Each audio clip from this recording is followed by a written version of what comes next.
Queridos amigos da TV Cidade, que alegria a tua presença aqui comigo em mais um programa Filosofia para a Vida. A filosofia é aplicada aí ao dia a dia e ao cotidiano. E hoje nós vamos fazer um programa, em torno de um tema que é bastante premente para todos nós, a questão do mal no mundo. Por que o homem sofre? Por que o sofrimento no mundo? Por que o mal? Por que a dor? Então a questão do mal é uma questão que nos interpela profundamente. Por que a guerra? Por que crianças sofrem?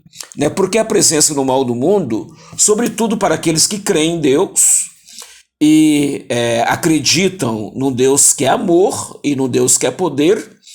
E a questão do mal nesse cenário, ela fica ainda mais problemática, porque muitos dizem, se Deus de fato é amor, se é poder, como explicar então o sofrimento no mundo? Ou Deus de fato ele é amor, ele nos ama, mas é um Deus fraco, por quê? Porque o sofrimento ele está aí, ou de fato Deus é forte, ele é poderoso, mas não nos ama. Por quê? Porque o sofrimento está aí. Então é muito difícil a gente conciliar a imagem de um Deus amoroso e de um Deus poderoso com a presença do mal no mundo. Por isso, nós vamos ver hoje aqui um discurso do Papa Bento XVI, quando ele esteve no campo de concentração, onde milhares de judeus foram mortos, um campo de concentração em Varsóvia. E aí ali ele faz esse discurso que tornou-se célebre, sobretudo perguntando a Deus o porquê desse sofrimento. Então eu vou lendo aqui o discurso do Papa e nós vamos comentando então sobre ele. Esse discurso foi feito no dia 28 de maio de 2006, então nesse campo de concentração de Auschwitz, onde tantos judeus perderam a vida. E o Papa Bento, ele começa então dizendo: tomar a palavra nesse lugar de horror, de acúmulo de crimes contra Deus e contra o homem, sem igual na história, é quase impossível. E é particularmente difícil e oprimente para um cristão e para um Papa que provém da Alemanha.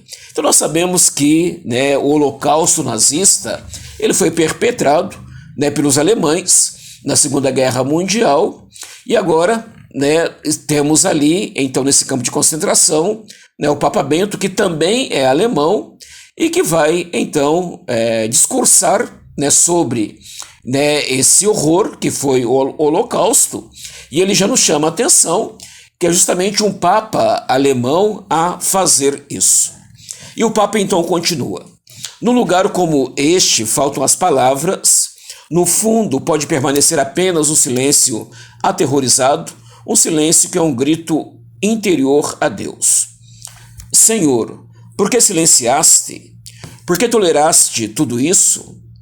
E nessa atitude de silêncio que nós inclinamos profundamente no nosso coração, face à numerosa multidão de quantos sofreram e foram condenados à morte.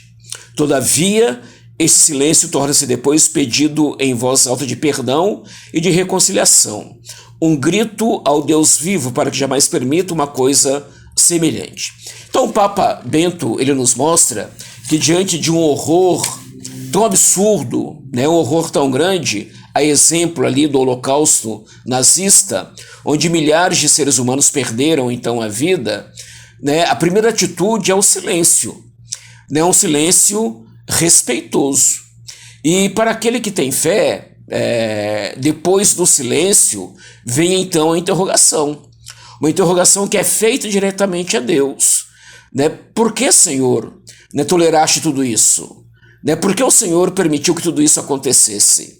Então aqui é essa interrogação daquele que se coloca então para si a pergunta sobre o mal, a pergunta sobre o sofrimento. Por que então Deus tolera esse sofrimento no mundo? E também o Papa já acena para isso, um pedido de perdão, né, a todos aqueles que então perderam a sua vida nessa circunstância aqui aterrorizadora. Quero lembrar que agora, né, o Papa Leão XIV, nessa última encíclica Magnificas Humanitas, né, a Humanidade Magnífica, ele também faz um pedido de perdão à questão da escravização, né, de pessoas.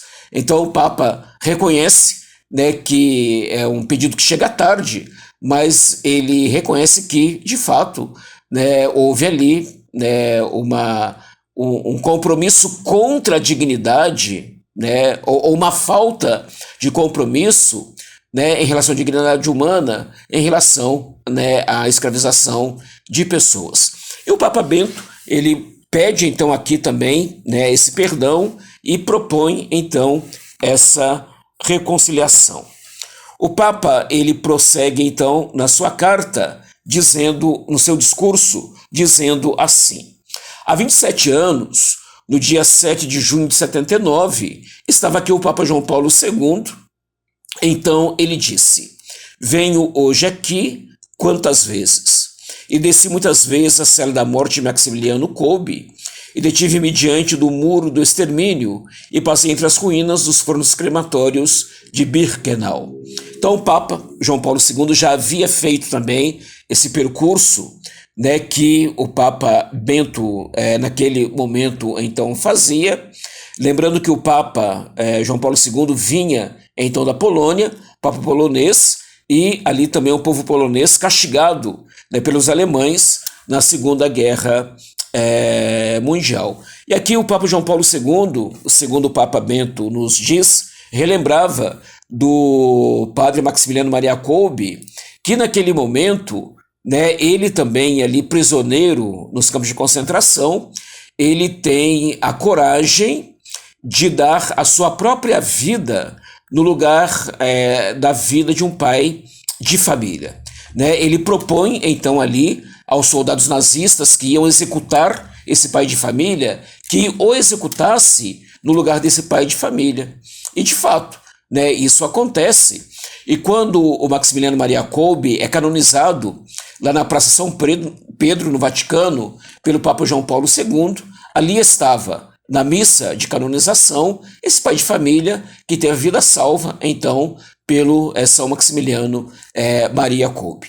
Então, né, a gente percebe que mesmo diante, né, de tanta dor, né, de tanto sofrimento, Deus ainda ele vai agindo, ele vai mostrando o seu rosto, vai mostrando a sua face, e de tanto mal ele é capaz de tirar então o bem, né? Ele faz com que, né, coisas boas aconteçam, mesmo emaranhado ali de tanto mal. E o Papa Bento, ele então continua. O Papa João Paulo II veio aqui como filho do povo polaco. E o Papa Bento diz: hoje eu vim aqui como um filho do povo alemão. E por isso eu devo e posso dizer, como ele, não podia deixar de vir aqui. Tinha que vir aqui.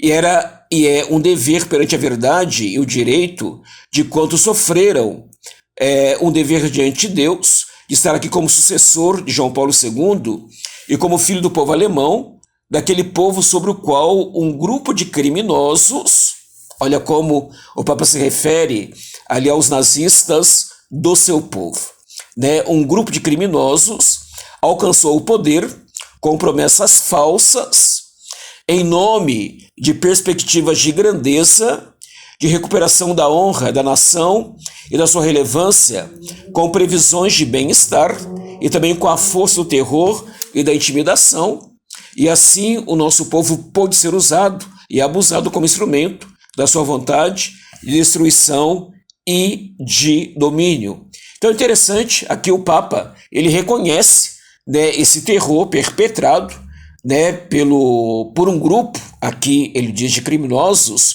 do seu próprio povo. Então o Papa reconhece isso e também ele pede perdão. E ele continua dizendo, nesse lugar sobressai então sempre de novo a pergunta: onde estava Deus naqueles dias? Porque ele silenciou? Como pode tolerar esse excesso de destruição, esse triunfo do mal? Né? E o Papa continua, vem à nossa mente as palavras do Salmo 44, a lamentação de Israel que sofre. O Salmo diz assim: Tu nos esmagastes na região das feras e nos envolvestes em profundas trevas. Por causa de ti, estamos todos os dias expostos à morte. Tratam-nos como ovelhas para o matadouro. Desperta, Senhor, porque dormes. Desperta e não nos rejeites para sempre. Porque escondes a tua face e te esqueces da nossa miséria e tribulação? A nossa alma está prostrada no pó e o nosso corpo colado à terra. Levanta-te, vem em nosso auxílio, salva-nos pela tua bondade. Então vejam bem, o Papa ele traz aqui esse salmo falando da lamentação do povo judeu no exílio, né, clamando então aqui a presença desse Deus que no sofrimento mais atroz, né, parece que dorme, parece que não age. E aqui está também uma aflição, né, que vai no coração do povo, né, naquele momento de dor, de sofrimento, né, que, né, o ser humano passa, né, ele mesmo se questiona e questiona a Deus: Senhor, né, por que não me ajuda nesse momento de dor, de sofrimento, né, de conflito, de confusão na minha vida? Então é uma questão, né, que o ser humano se coloca ali naquele momento de fragilidade, né, pelo qual, né, ele passa. Mas o Papa diz: esse grito de angústia que Israel sofredor eleva a Deus em períodos de extrema tribulação é ao mesmo tempo um grito de ajuda de todos os que, ao longo da história, ontem, hoje e amanhã, sofrem por amor de Deus, por amor da verdade e do bem, e a muitos também, também hoje. Então, né, esse clamor, né, esse grito, né, que sai da garganta do homem para chegar até o coração de Deus. Mas o Papa ele salienta, né, que ainda que nos pareça que Deus dorme, né, ele não está dormindo. Ainda que nos pareça que Deus está ausente, na verdade ele está presente. Ele está presente sempre, né? Porque grande parte aqui do sofrimento, da dor, né, que está no mundo, nós podemos explicar, né, pela própria ação do ser humano. Né? Aqui é aquilo que Santo Agostinho vai descrever como mal moral. Então, nem todo sofrimento, né, que o ser humano, né, passa por ele, a causa é fora do ser humano. Mas tem muita dor que o sofrimento passa, que o ser humano passa. Muito sofrimento que ele passa, que a causa vem da sua liberdade mal trabalhada. Vem das escolhas que ele faz, escolhas mal feitas. Vem das decisões que ele toma e decisões inadequadas. Então, grande parte do sofrimento, né, que o ser humano ele encontra na sua vida pode ser explicada também, né, pelas escolhas erradas então que ele faz. É o que Santo Agostinho ele vai então chamar de mal ou moral. O Papa ele vai então descrevendo esse horror, né, que foi ali, né, o nazismo, mas ao mesmo tempo, né, ele vai também tentando recompor aqui, né, a fé do ser humano, né, de que a presença do mal no mundo, do sofrimento e da dor, é sobretudo um mistério. Então, se o Papa Bento ele dá uma resposta, né, à questão do mal, a resposta será essa, né, o mistério da iniquidade no mundo, o mistério do mal que está no mundo. É uma resposta que o Papa João Paulo II, né, também que deu, e que o Papa Francisco também, numa circunstância em que ele estava numa visita à Ásia, e ele foi interpelado então por uma garotinha que o questionava dizendo: Papa Francisco, Porque Deus ele permite que crianças como eu vivam na rua e passem, né, por toda sorte de agressões. Né, o Papa Francisco ele não teve respostas, ele ficou em silêncio e chorou. Então, né, essa percepção ou essa intuição que os papas eles têm, né, de que diante de um sofrimento tão grande que existe no mundo, um sofrimento mesmo, né, ontológico, um sofrimento metafísico, né, o que nos cabe a fazer, né, ali naquele momento, evidentemente, né, é o silêncio e considerar então esse sofrimento, essa dor, né, sobretudo como um mistério. É claro que nós não podemos aqui nos conformarmos apenas com o silêncio ou apenas conceituarmos o sofrimento como um mistério. Né, devemos, né, de acordo também com as capacidades, né, políticas, né, comunitárias, sociais que nós temos, devemos tentar colocar um ponto final no sofrimento, né, ao menos naquilo que depende do homem. Mas ao mesmo tempo tendo a compreensão, né, de que mesmo o homem, né, agindo, né, mesmo o homem ali colocando em prática, né, todo o seu potencial, a sua inteligência, né, a sua capacidade, mesmo assim, né, esse sofrimento ele ainda vai perdurar no mundo. Então é nesse ponto, né, e também nesse viés, né, que se fala desse sofrimento, né, que está no mundo como um mistério. O Santo Agostinho ele vai entender, né, o sofrimento e vai tentar descrevê-lo como uma ação, né, uma permissão do próprio Deus ok, ele permite sofrimento, mas que desse sofrimento ele tire um mal ainda maior. Então, dessa maneira que Santo Agostinho ele explica, né, o sofrimento no mundo, né, dizendo Deus só permite o sofrimento, né, para que desse sofrimento ele possa tirar um bem ainda maior. Agostinho ele diz isso olhando para a cruz, né, dizendo que ó feliz culpa, né, que me fez merecer, né, um tão grande redentor. Então, para Santo Agostinho, a redenção cristã, né, passa, né, pelo mal que foi a cruz de Cristo. Né, mas foi essa cruz, né, que nos deu, então, né, o Redentor do mundo, o Salvador do mundo. Nós vamos ter ali ainda, nesse viés aqui da Segunda Guerra Mundial, né, do nazismo, nós vamos ter uma pensadora, né, muito importante chamada Hannah Arendt, que vai nos falar, então, da banalidade do mal. Hannah Arendt, ela era uma judia nascida na Alemanha e filósofa. Ela foi aluna do grande pensador Heidegger, né? E Hannah Arendt, ela está ali na Alemanha justamente naquele momento em que os judeus são perseguidos, mesmo aqueles nascidos na Alemanha. E Hannah Arendt, ela se autoexila então para os Estados Unidos, né, para não ser morta ali, né, pelo nazismo.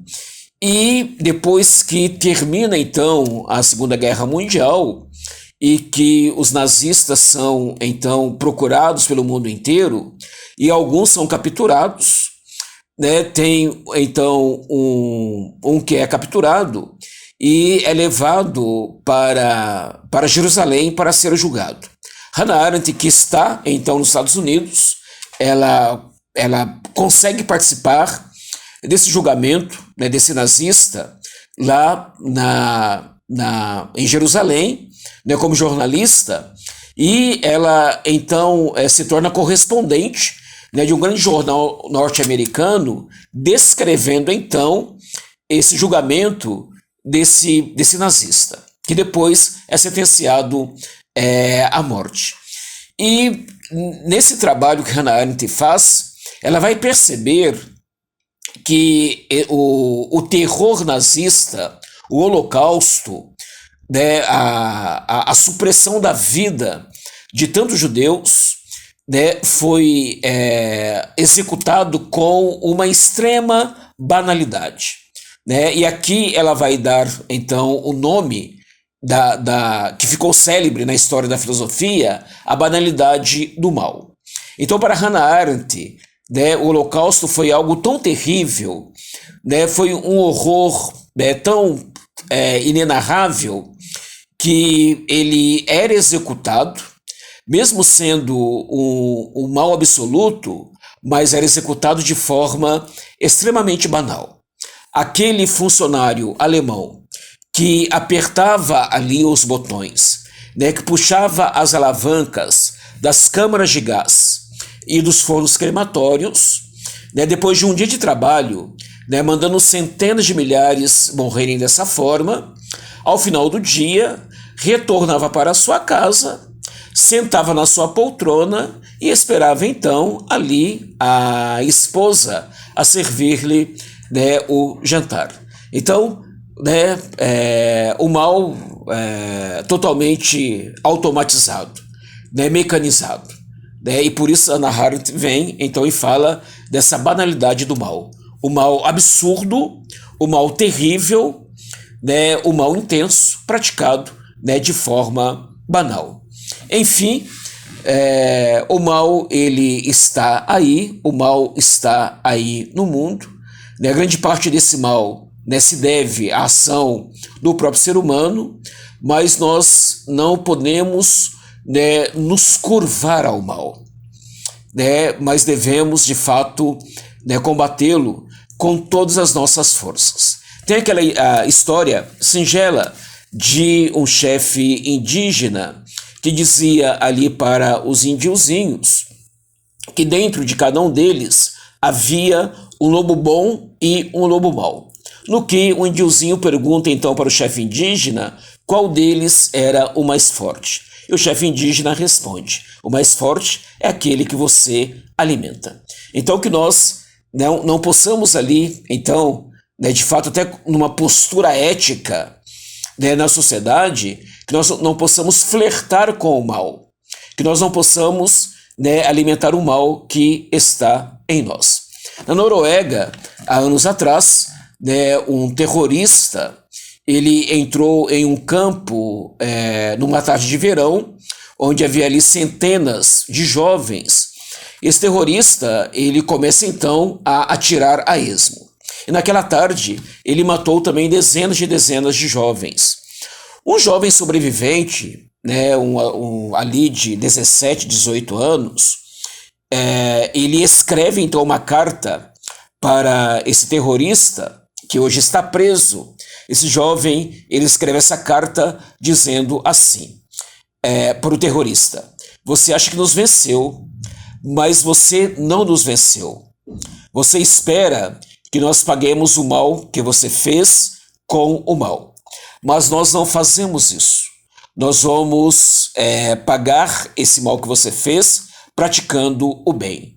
E nós venceremos. Então, aqui se tem, de fato, né, uma solução, ou uma das soluções para que nós possamos lidar com o mal no mundo, é praticando o bem. Né? Somente a força do bem, somente tendo uma vida ética, honesta, somente nos ocupando da nossa vida e querendo, desejando o melhor para o outro, é que se pode debelar a força do mal no mundo.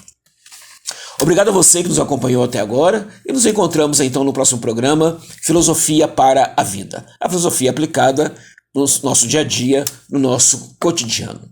Até lá!